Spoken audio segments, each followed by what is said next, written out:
नमस्कार।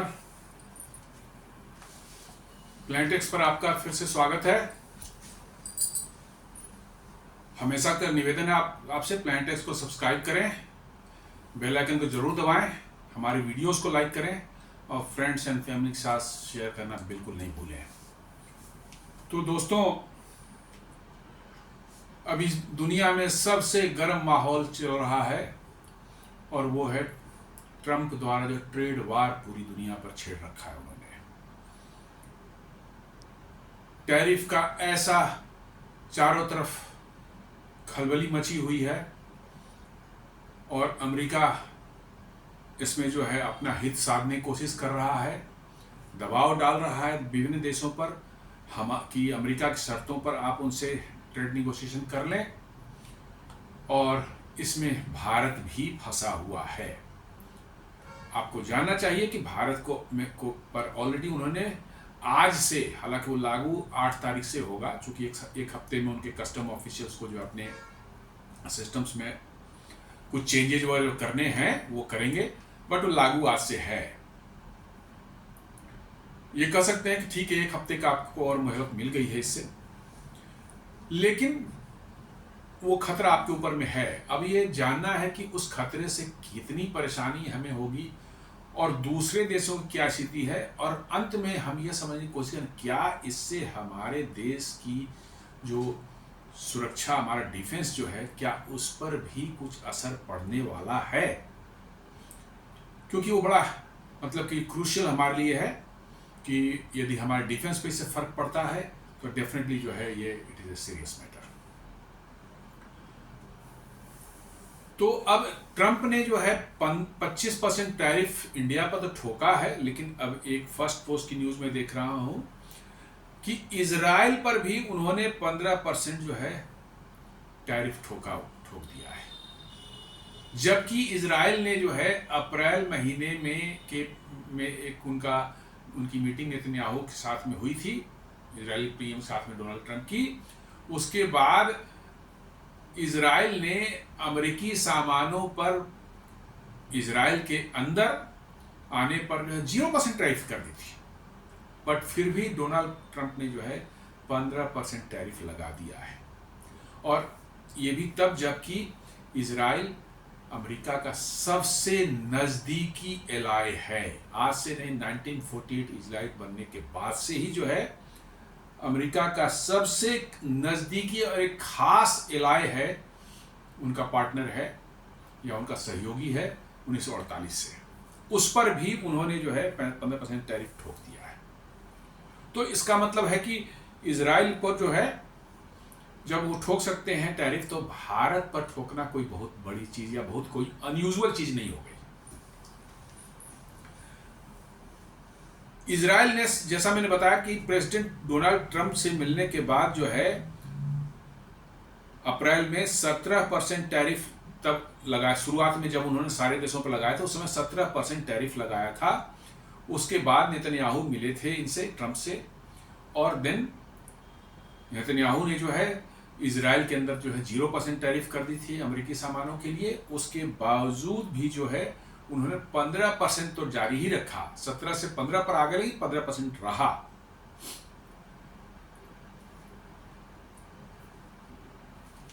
अब ये इसको देखा जाए कि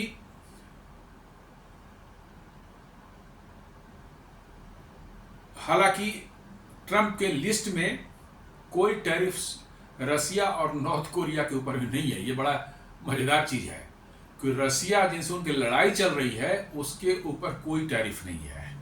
नॉर्थ कोरिया जो डेली जो है अमेरिका को एटम बम मारने की धमकी देता है, उन पर कोई टैरिफ नहीं है।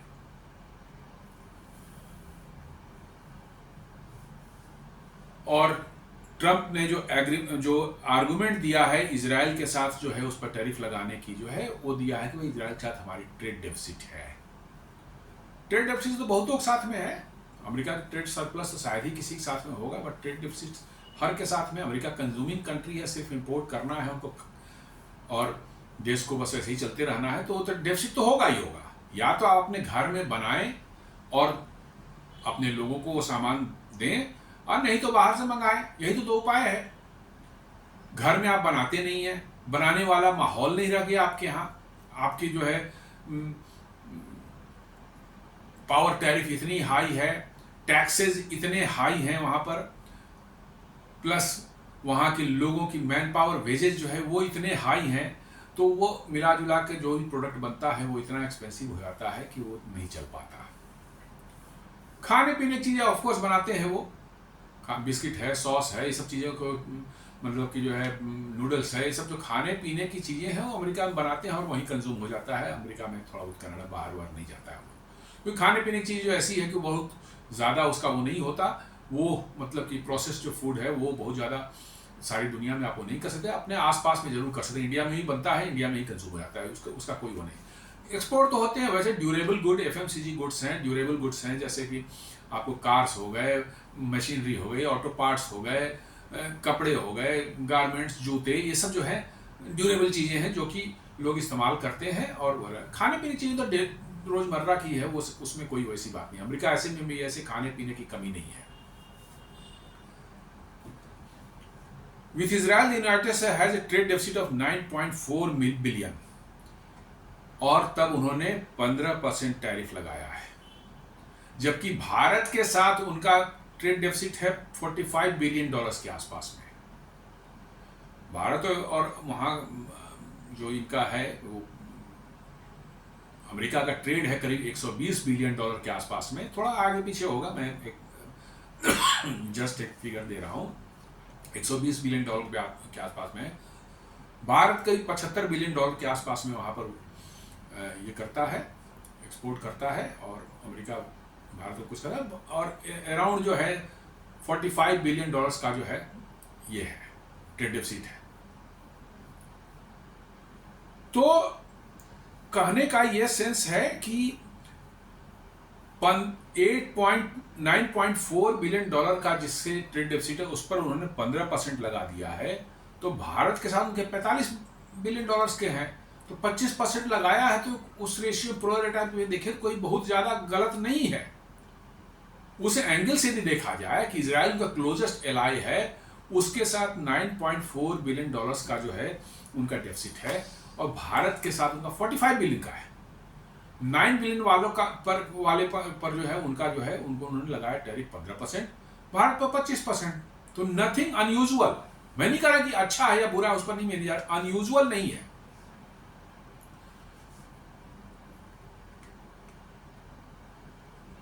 और ऐसा लग रहा है कि शायद इस बार ये टैरिफ जो है ट्रंप, वैसे ट्रंप को टैको कहा जा रहा है, ट्रंप ऑलवेज चिकन आउट करके जो है अमेरिका में एक चल रहा है वो सब बहुत दिनों से, पिछले 1 महीने से जो है, लेकिन शायद इस बार ये टैरिफ जो लग रहा है वो इतनी आसानी से शायद बैकआउट उस पर ट्रंप ना हो, क्योंकि जिन्होंने उनको कंसेशन दे दिया है उस पर भी ये लगा रहे हैं, तो फिर कंसेशन देने की बात क्यों है? भारत क्यों कंसेशन देगा जब कंसेशन लगाने पर भी हमसे 15-20% आप ले रहे हैं, लेंगे।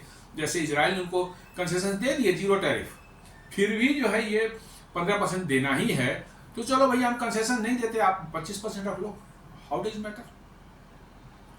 तो कोई बहुत ज़्यादा इसमें परेशान होने की बहुत ज़्यादा, हाँ कुछ सेक्टर्स जरूर अफेक्टेड होंगे उनके बिजनेसेस, बट इसमें भी अब धीरे धीरे निकल के आ रहा है।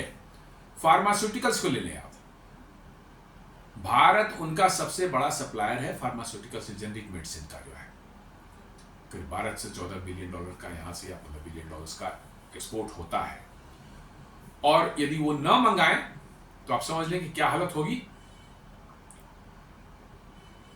और यदि वो टैरिफ लगाते हैं तो वो महंगाई किस पर जाएगी? उनके ओन कंज्यूमर्स पर जाएगी, इन्फ्लेशन बढ़ेगी, और लोगों को जरूरी की दवाइयाँ जो है वो मिलेंगी, महंगे दामों पर मिलेंगी।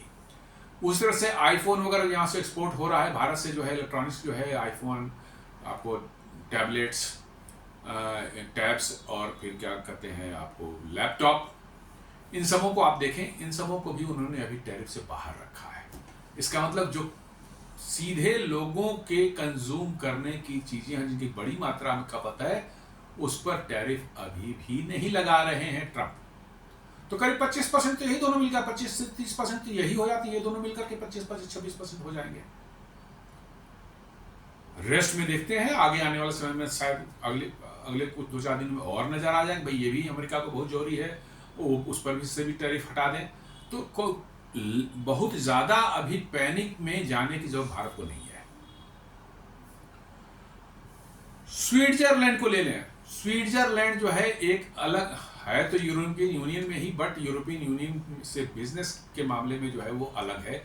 एक EFTA European free trade association करके एक उन्होंने संस्था बना रखी है 4 देशों की। स्विट्जरलैंड है, आपको नॉर्वे है, आइसलैंड है और एक और इंचियोन करके कुछ नाम है जो कि स्विट्जरलैंड और ऑस्ट्रिया के बीच में छोटी सी कंट्री है। इन चारों ने बना रखा है। इन्होंने भारत से फ्री ट्रेड एग्रीमेंट ऑलरेडी अभी पिछले साल साइन किया था, 1 अक्टूबर से लागू होगा। स्विट्जरलैंड पर जो है इन्होंने जो है लगा दिया है कितना, जबकि वो वेस्टर्न एक ग्रुप के देश हैं, नाटो के भी मेंबर हैं, और उन पर लगा दिया है 39% टैरिफ।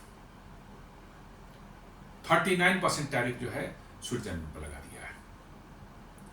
यूरोपियन यूनियन से जो उन्होंने जो डील किया है अभी हुआ नहीं है, बट ट्रंप के हिसाब से हो गया है, क्योंकि यूरोपियन यूनियन के 27 या 28 देश जो हैं उनकी पार्लियामेंट रेटिफाई करेगी तभी होगी। लेकिन उसमें भी है कि अमेरिकन सामान जो है आएगा यूरोप में free without tariff, but European union कुछ अमेरिका में भेजेगा तो 15%।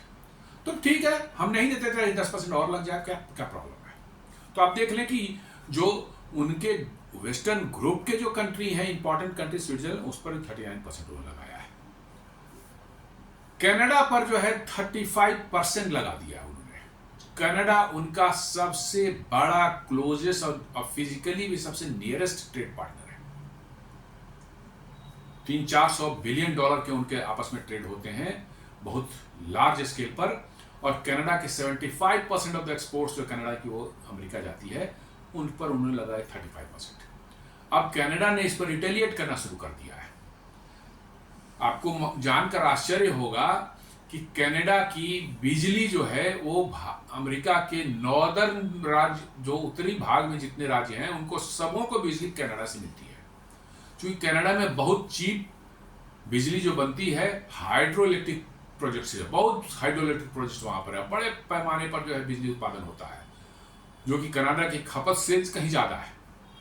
और वो अमेरिका के ऊपर के जितने भी राज्य हैं उन सबों में बड़े पैमाने पर बिजली मिलती है, और उनकी इंडस्ट्री चीप जो सस्ती बिजली का इस्तेमाल करके स्टील मिल्स, एल्यूमिनियम प्लांट से सब चलती है, और अमेरिका में रोजगार लोगों को मिलता है। कनाडा ने उस पर 25% का लेवी लगा दिया है बिजली एक्सपोर्ट पर जो है, और ये भी हिंट दिया है कि हम नियर फ्यूचर में इसको बंद भी करने वाले हैं। और बंद करने का सबसे बड़ा नतीजा जानते हैं क्या होगा? अमेरिका एक विकसित राज्य देश है, लेकिन आप जानकर आश्चर्य करेंगे कि अमेरिका में कोई नेशनल ग्रिड नहीं है पावर का। ईस्टर्न साइड के जो राज्य हैं उनका एक अपना अलग ग्रिड है, वेस्टर्न साइड के उधर कैलिफोर्निया वगैरह जो है उस साइड में वाशिंगटन, कैलिफोर्निया ये सब है, उनका एक अलग मतलब ग्रिड है, और टेक्सास एक अलग ही ग्रिड मेंटेन करता है। 3 ग्रिड वहां पर है। यदि किसी एक ग्रिड में क्राइसिस आती है पावर की, तो दूसरे ग्रिड में यदि सरप्लस भी है तो वहां नहीं जा सकती, क्योंकि इंटरकनेक्टेड नहीं है। और वो इंटरकनेक्ट कैसे हैं? वही ट्रांसमिशन लाइन जो कि यहाँ से कनाडा और यूएस में है, और यूएस से फिर कनाडा में है बहुत से ट्रांसमिशन लाइन है, 30, 40, 50 ट्रांसमिशन लाइन उन्होंने बना रखे हैं बड़े हाई पावर के जो है। तो यदि उनको ईस्टर्न से वेस्टर्न या वेस्टर्न से ईस्टर्न में जो पावर भेजना है, वो भी कनाडा के थ्रू जाकर के रूट होगी। आप समझ सकते हैं, भारत में तो पूरा का पूरा देश इंटरकनेक्टेड है, एक ग्रिड पर power grid corporation of India limited उसको मेंटेन करती है। तो कनाडा ने कहा कि हम बंद कर देंगे। अब बंद कर देंगे पावर, तो समझ लीजिए कि अमेरिका के उत्तरी क्षेत्र में जितने भी राज्य हैं, 10, 12, 15 राज्य जितने भी हैं पड़ते हैं, उन सबों में हाहाकार मचने वाला है। ऑलरेडी उनके नॉर्दर्न साइड में जो है, जो जुलाई की बिल आई है, नॉर्दर्न पोर्शन में जितने भी मतलब ये स्टेट्स है, 40% ज्यादा मैंने बिल आया है कंज्यूमर्स को जो है। तो समझ सकते हैं क्या हालत है। तो कनाडा ने वो करना शुरू कर दिया। कनाडा ने जो है कनाडा पर जब इन्होंने उसके एल्युमिनियम और स्टील पर ये लगा दिया, टैरिफ लगा दिया, फोर्ड मोटर्स अपनी पूरी की पूरी एक प्लांट उठा करके जो है ले जा रही है कनाडा के क्यूबेक प्लांट, मैंने वहाँ सस्ती बिजली मिलेगी और सस्ता एल्युमिनियम भी मिलेगा उनको। एल्युमिनियम बड़े पैमाने पर इस्तेमाल होता है प्लांट कार बनाने में, बिजली का भी वो उतनी ही खपत होती है। तो फोर्ड जो है अपना प्लांट उठा के कनाडा में ले जा रहा है, और ये स्थिति है कि अब अमेरिका को का टैरिफ वार जो है कहीं लेने के देने न पड़ जाए डोनाल्ड ट्रंप को जो है।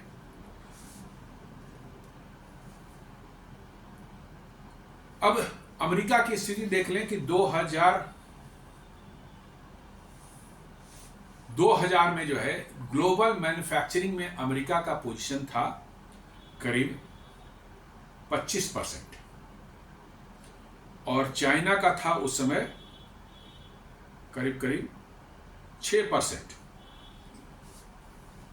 और भारत का 3% था ग्लोबल मैन्युफैक्चरिंग में के उसमें जो है। और 2030 में जो प्रोजेक्शन किया गया है कि अमेरिका का मैन्युफैक्चरिंग ये 25% से घट के आने वाला है कितना, 11%।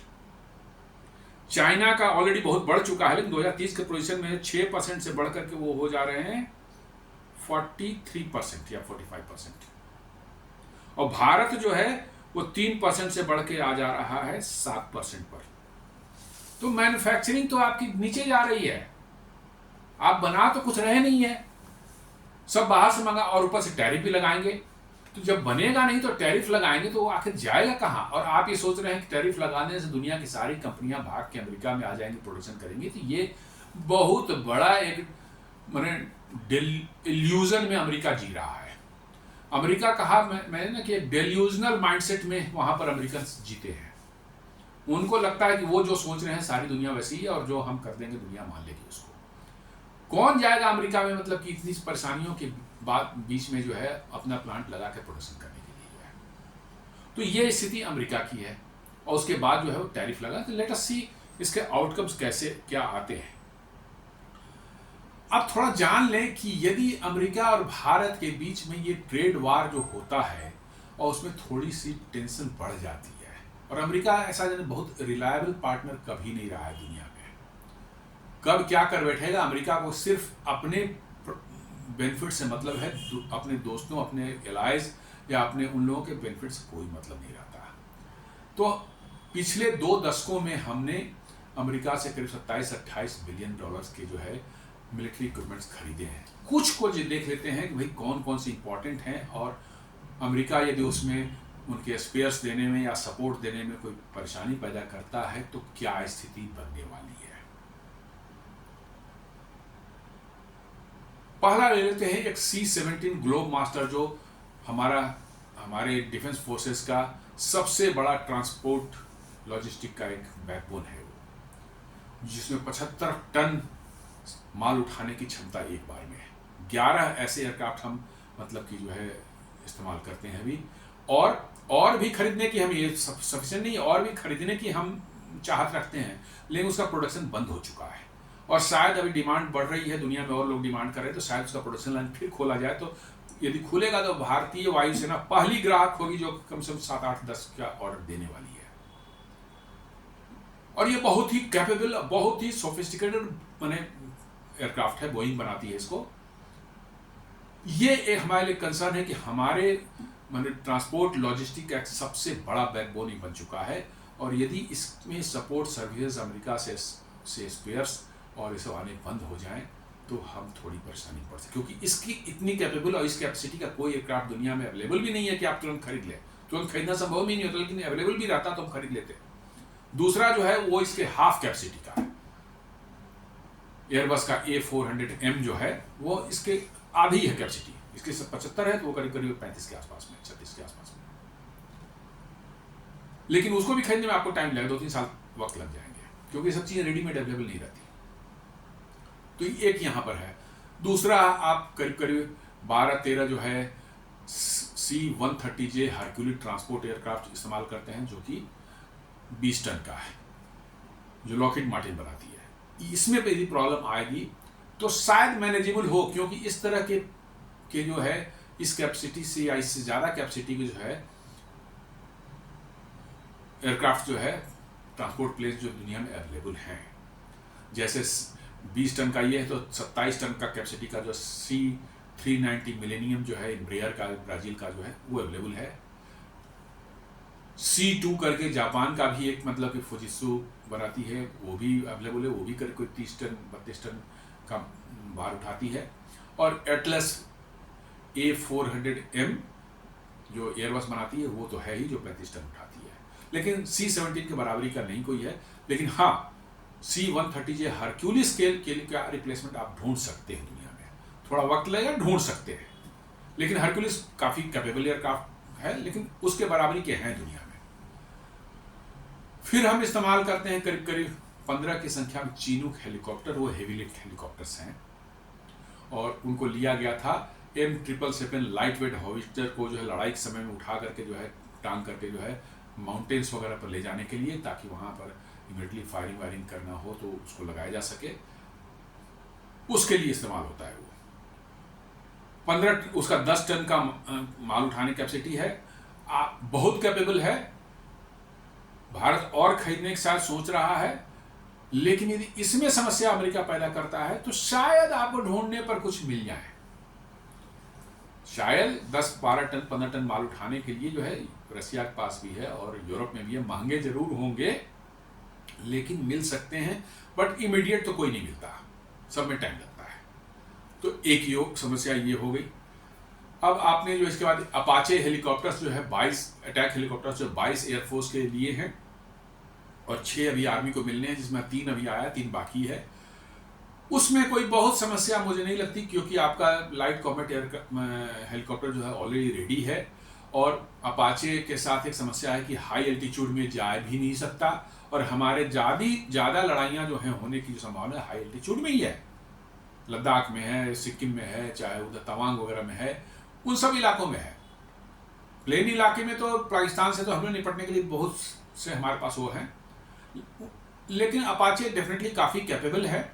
ये प्लेन एरिया में राजस्थान पंजाब वगैरह एरिया में जो डेफिनेटली जो है ये कर सकते हैं। अपाचे को यदि अमेरिका डिस्टर्ब करता भी है तो शायद ये मैनेजेबल हो जाए अपने ओन इंटरनल रिसोर्सेज से ही, क्योंकि हम भी एक IMRH बना रहे हैं, इंडियन मल्टी रोल हेलीकॉप्टर जो है बड़े साइज के जो है वो बन रहा है अभी, और उसको भी वेपनाइज कर दें आप, उसको जो थोड़ा सा आर्मर वगैरह नीचे लगा दें और गन्स और मिसाइल फायर करने की कैपेसिटी दे दें उसमें, तो it can match Apache. Apache is not a big problem. Then आपका आता है MH-64 रोमियो, जो कि मतलब कि जो है मैरीटाइम रोल के लिए नेवी इस्तेमाल करती है। वो स्पेशलाइज्ड एक इक्विपमेंट है जिसमें कि सर्विलेंस के लिए, मैरीटाइम मैंने सर्विलेंस के लिए जो है बहुत से सेंसर्स लगे हैं, बहुत से रडार्स वगैरह लगे हुए हैं। वो एक ऐसा स्पेशलाइज्ड हेलीकॉप्टर्स है, लेकिन वो भी कोई ऐसा नहीं है कि मैनेजेबल ना हो, थोड़ा टाइम लगेगा, लेकिन आप IMRH बना रहे हैं, उसमें ये सेंसर्स वगैरह इंडिजिनियसली डेवलप किए जा रहे हैं, वो आप लगा देंगे तो आपका वो भी समस्या आप कुछ हद तक जो है दूर कर सकते हैं, लेकिन इमीडिएट तो नहीं, कुछ सालों के लिए तो आपको होगा ही होगा। एक फिर बहुत ही वाइटल एक है P-8I पोसाइडन, जो है नेवी इस्तेमाल करती है, जो कि मैरीटाइम सर्विलेंस के लिए वो इस्तेमाल, लॉन्ग ड्यूरेशन रेंज की मैरीटाइम सर्विलेंस है। बोइंग 737 प्लेटफॉर्म पर बेस्ड है, वो अटैक भी कर सकती है सबमरीन्स वगैरह पर जो है, या शिप पर जो है, और सबमरीन्स को डिटेक्ट करने का काम करती है। वो बड़े ही मतलब कि काबिल मतलब कि एयरक्राफ्ट है। उनमें थोड़ी समस्या आपको निश्चित रूप से आएगी। वैसे जो C-295 इंडिया में बन रहा है एयरबस के और टाटा के सहयोग से जो है, उस पर भी भारत एक मीडियम साइज का जो है मैरीटाइम सर्विलेंस एयरक्राफ्ट बनाने जा रहा है, उस पर काम चल रहा है, लेकिन उसकी होगी कि रेंज थोड़ा कम होगा, एंडोरेंस कम होगा। ये बड़ा एयरक्राफ्ट है P-8I पोसाइडन, तो इसलिए लॉन्ग ड्यूरेशन और लॉन्ग एंडोरेंस वाली होगी, बट फिर भी you will be able to manage up to some extent, but इसका भी रिप्लेसमेंट दुनिया में नहीं है, ये अकेला अपने आप में एयरक्राफ्ट है। इसके बाद एक जो मुझे समझ में आती है कि हमने एक बहुत भारी गलती कर रखी है, अपने नए विक्रांत एयरक्राफ्ट कैरियर में हमने एक लगा रखा है उसका मेन प्रोपल्सन जो उनके जनरल इलेक्ट्रिक की जो है टरबाइन जो लगा रखे हैं हमने उसको पावर देने के लिए एयरक्राफ्ट कैरियर के, वो अमेरिकन मेक है, और वो उसका कोई रिप्लेसमेंट तो मिल जाएगा, बट आप उसको रिप्लेस कैसे करेंगे? एयरक्राफ्ट में ऑलरेडी एक पावर प्लांट लगा हुआ है, उसको रिप्लेस करना इतना आसान नहीं होता, बहुत lot of modification will required years together. जो एयरक्राफ्ट जो डॉक में रहेगा और बहुत ज़्यादा परेशानी और खर्च भी उतना ही आएगा, वो भी अमेरिका यदि डिस्टर्ब करता है तो भारत को परेशानी आ सकती है। वैसे छोटे मोटे और भी हो, लेकिन उतने ज़्यादा वाइटल नहीं है। ये मैंने कुछ मेन जो भारत इस्तेमाल करता है, भारत जो इस्तेमाल करता है ये जो है आपको अमेरिकन इक्विपमेंट, उनमें यदि अमेरिका समस्या पैदा करे तो क्या सिनेरियो है, इसका मैंने एक एनालिसिस किया है। छोटे मोटे और भी होंगे, उसको हमने इग्नोर कर दिया है। तो दोस्तों, ये था छोटा सा विश्लेषण कि अमेरिका की ट्रेड वार अभी चल रही है पूरी दुनिया के साथ, भारत के साथ भी टेंशन बने हुए हैं, और यदि ये ज़्यादा बढ़ जाता है तो भारत की रक्षा ज़रूरतों में जो है अमेरिकन इक्विपमेंट जो हम इस्तेमाल करते हैं, उन पर क्या असर पड़ने वाले हैं। तो इसके साथ ही हम इस वीडियो को समाप्त करते हैं। उम्मीद करते हैं कि वीडियो को आप लाइक करेंगे, फ्रेंड्स एंड फैमिली के साथ शेयर करेंगे, हमारे चैनल प्लैनेट एक्स को सब्सक्राइब करें और बेल आइकन दबाना बिल्कुल नहीं भूलें। धन्यवाद।